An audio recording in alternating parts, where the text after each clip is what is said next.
कहते हैं कि प्यार का रंग सफ़ेद होता है, कोई कहता है कि इसका रंग लाल होता है, कोई कहता है कि प्यार बहुत सुखद एहसास होता है, तो कोई कहता है कि प्यार बहुत दर्दनाक होता है। कोई कहता है आग है तो कोई कहता है पानी है, कोई कहता है खुदा की सच्चाई है तो कोई कहता है शैतान की शैतानियत है।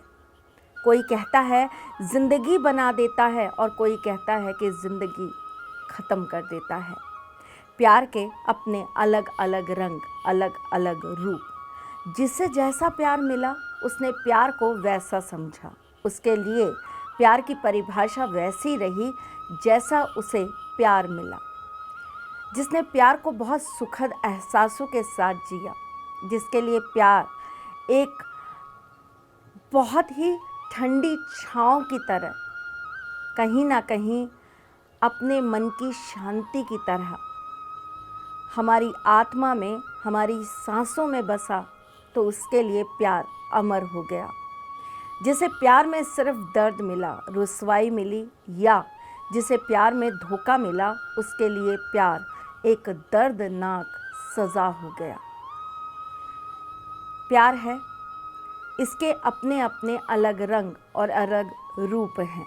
आज मैं आपको वैलेंटाइन स्पेशल में दोनों ही रंग और रूप बताने आई हूँ। जिसे प्यार मिला उसे भी और जिसे नहीं मिला उसे भी।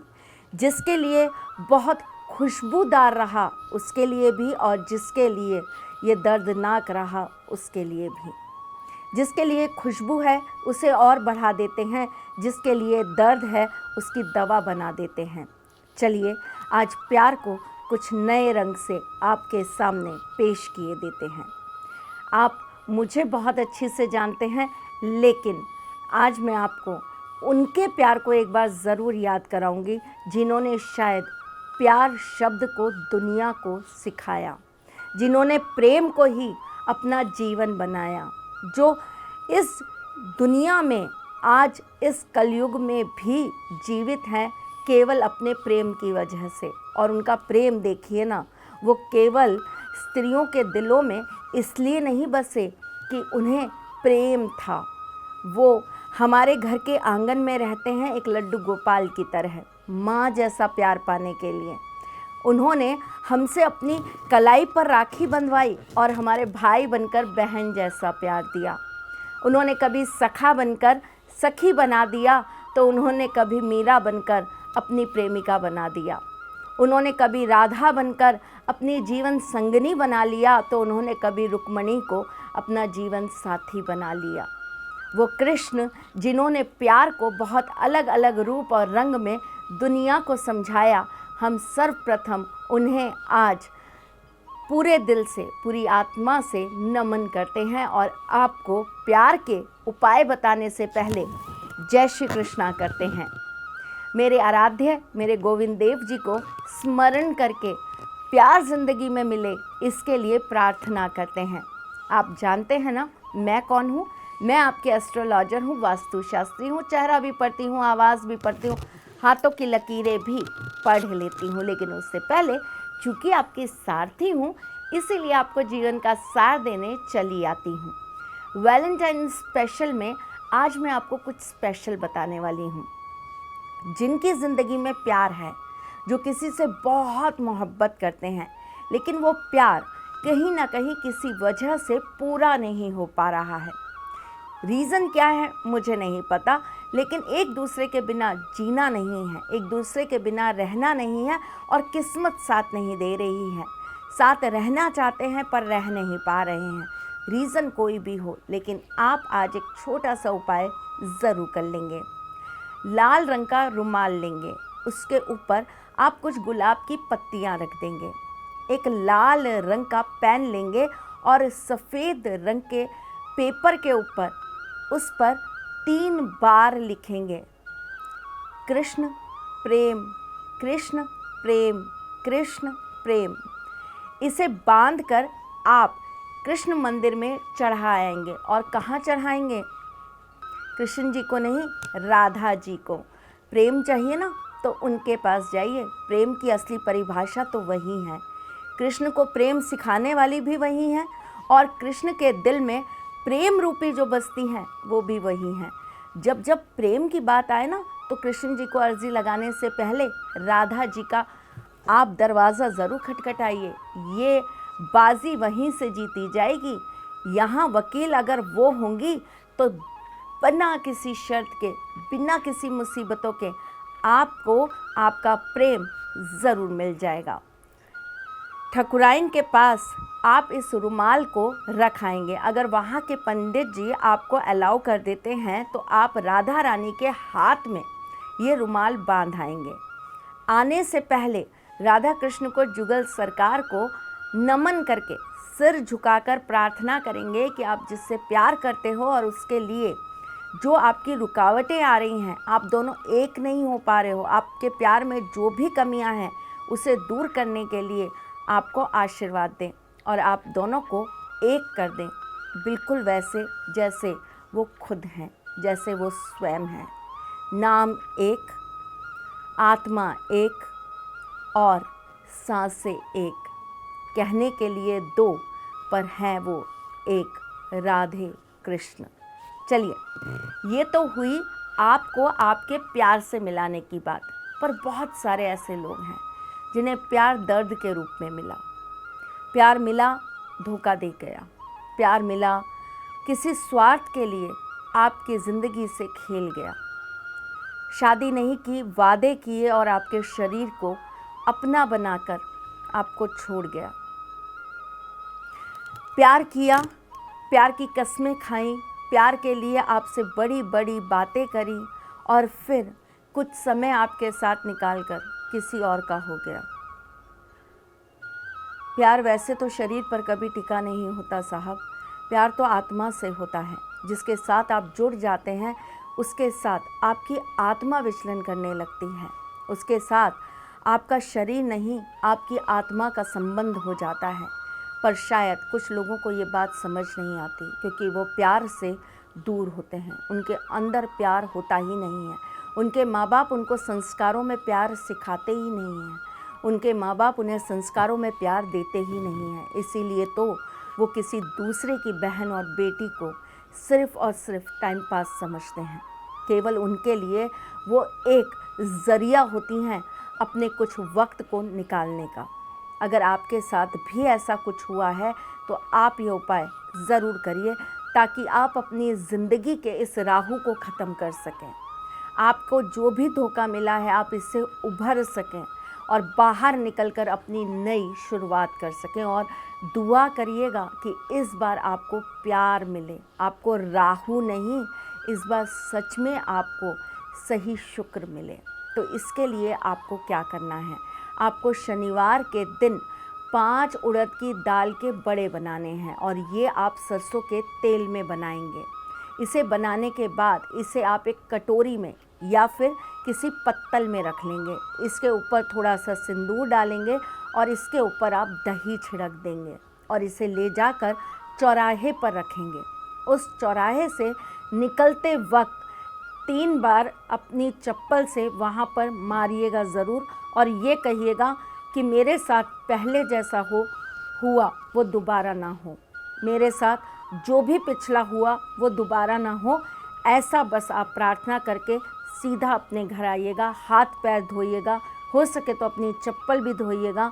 उसके पश्चात अपने मंदिर में एक दीपक जलाइएगा और प्रभु से प्रार्थना करिएगा कि आपके जीवन में अब सब कुछ बहुत अच्छा हो।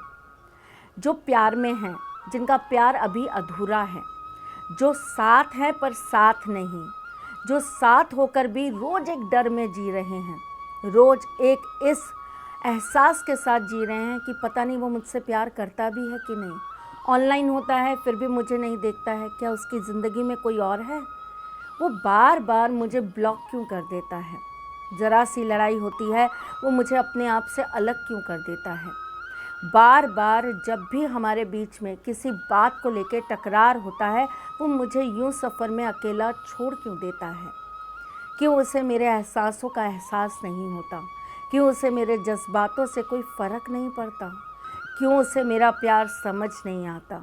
मैं रोती हूँ वो चुप नहीं कराता, मैं तड़पती हूँ वो मुझे सहलाता नहीं। क्यों क्यों मेरा प्यार मेरे लिए इतना बड़ा दर्द बनता जा रहा है, ऐसा नासूर घाव होता जा रहा है जिसके ऊपर मरहम भी काम नहीं कर रहा। मैं प्रार्थना करती हूँ, मैं ईश्वर से रोज़ विनती करती हूँ, मैं तन मन धन सब लुटा के बैठी हूँ, उसके बावजूद भी सामने वाला मेरे प्यार की कदर ही नहीं कर पाता। मैं रोज़ चाहती हूँ कि वो एक नज़र तो मेरी समझे। मेरा गुस्सा दिखता है, मेरे अंदर 50 बुराइयाँ दिखती हैं, लेकिन एक अच्छाई प्यार की नज़र नहीं आती। मैं उससे कितना बेइंतहा मोहब्बत करती हूँ ये उसे समझ नहीं आता। मैं लड़ती भी तो उसको पाने के लिए ही हूँ, मैं उसके लिए ही तो उससे लड़ रही हूँ कि तुम अपना समय नहीं दे रहे हो, तुम मेरे साथ नहीं हो रहे हो, तुम मेरे मैसेज नहीं पढ़ते हो, तुम मुझे होकर भी इग्नोर करते हो। ये कैसी लड़ाई है? तुम्हें पाने के लिए तुमसे लड़ाई, और उसे भी तुम मेरी बुराई समझते हो, उसे भी तुम मेरी गलतियों में गिनाते हो। अरे ये तो प्यार ही है ना। आप किसी से इतना प्यार कर रहे हो कि आप उस व्यक्ति के साथ होने के लिए उसी से लड़ रहे हो। क्यों नहीं समझ आता?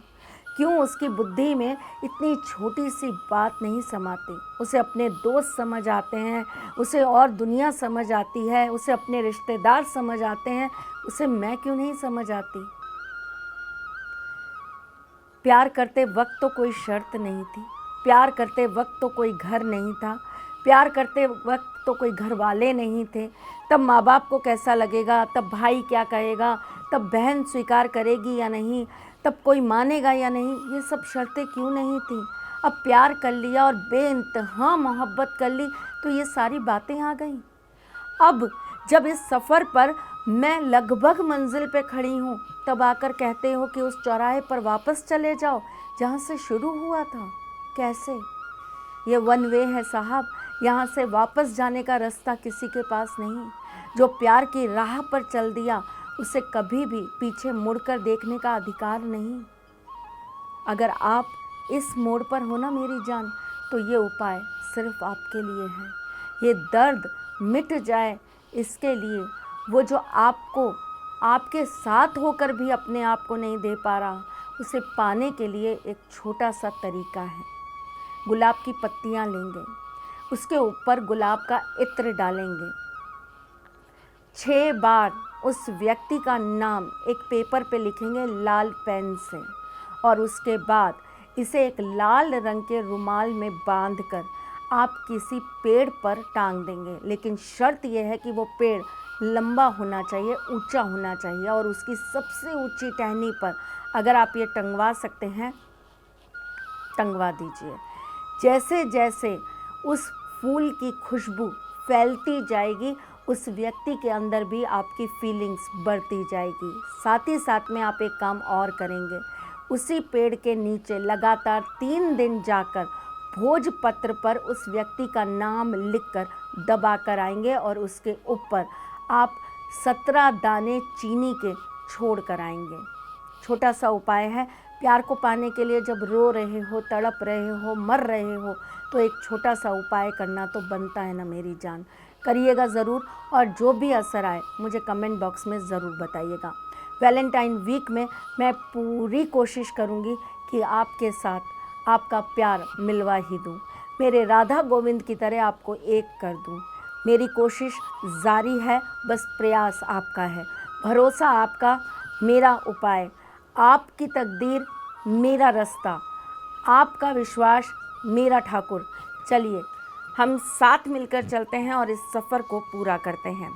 आज वैलेंटाइन स्पेशल में आपकी ज़िंदगी संवर जाए, बस यही प्रार्थना मैं अपने राधा गोविंद से करती हूँ, और फिर कुछ नया, कुछ अलग, कुछ अद्भुत लेकर आती हूँ। तब तक के लिए मुस्कुराते रहिएगा, रिश्तों में मजबूती बना के रखिएगा, अपने साथी के साथियों में जुड़े रहिएगा, प्यार देते रहिएगा, प्यार लेते रहिएगा, ख्याल रखिएगा अपना और उनका जिनसे आप प्यार करते हैं। मैं जल्द आपसे मिलने आऊँगी, तब तक के लिए जय श्री कृष्ण। विश्व विख्यात नाम है ज्योतिष शास्त्र में पीएचडी मां त्रिशला पिछले 22 वर्षों से ज्योतिष की सभी परंपरागत विधाओं के साथ साथ अनेक दुर्लभ गुण विधाओं जैसे परछाई एवं नव्स के अध्ययन से अपनी सटीक भविष्यवाणी और पूर्वानुमान के लिए विख्यात हैं।